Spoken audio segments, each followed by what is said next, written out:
There's one rule in this village. Only one. And you'll never guess it. Never light a fire past the tree line after dark. You may be asking why, but for generations, nobody broke it, till one day. This is what the Parish Records say happened next. The village sat at the base of a mountain. A few dozen families, a church, a mill, and a forest that began exactly where the fields ended. It had survived hard winters, sickness, war, mostly because everyone followed the one rule without any questions. Nobody really remembered where the rule came from. It had simply always existed. Passed from parents to children, not explained, just obeyed. There was a farmhand named Elias. Elias didn't believe in it. He thought it was superstition, leftover fear from older, more frightened generations. On the night of the first frost, he took a lantern past the tree line. He said he was just checking a trap. He wasn't gone long, 20 minutes, by his own account.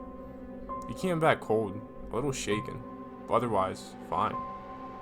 He told a few people something had followed him through the trees, footsteps, marching his own, stopping exactly where he stopped.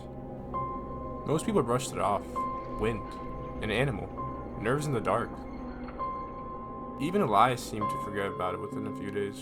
The parish record for that week notes nothing unusual. A normal harvest count, a normal entry. The next entry is dated 11 days later. It's a little different. No births, no deaths, no marriages. The usual categories left empty.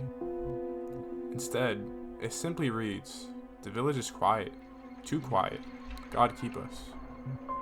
The following week's entry is written in a different hand, more hurried. 19 households did not open their doors this morning. Historians believe the parish priest wrote both entries himself, meaning he was still there, right up until the final page.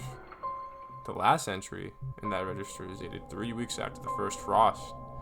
It's shorter than the others. It states, "We have moved what remains to the chapel. We will not go past the tree line again." Whatever answered him is still waiting to be asked. After that, the record simply stops.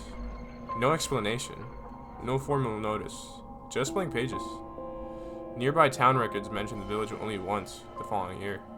A brief note, the population had resettled elsewhere.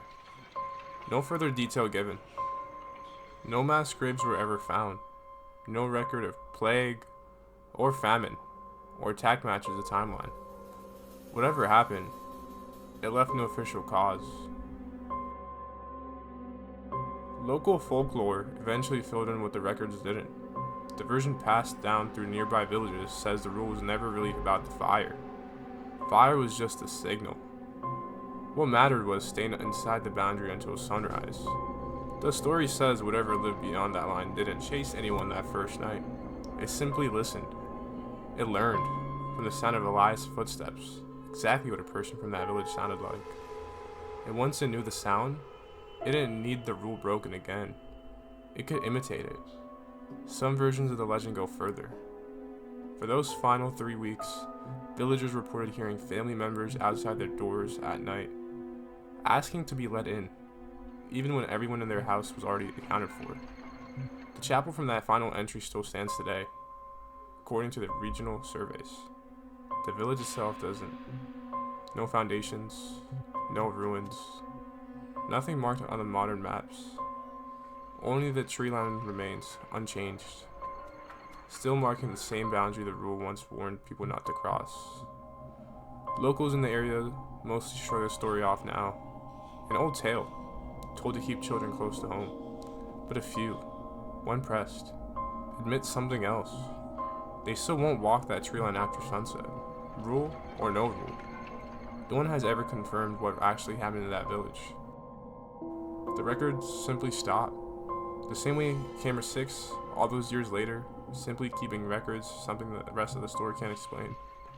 If there's a rule in your family or your town that nobody can explain the origin of, the kind that's always been followed, it might be worth asking why, before you're the one who finds out. If this one got to you, subscribe. A new night shift file goes up every week, and some of the oldest stories are the ones nobody wants me to explain. Stay tuned.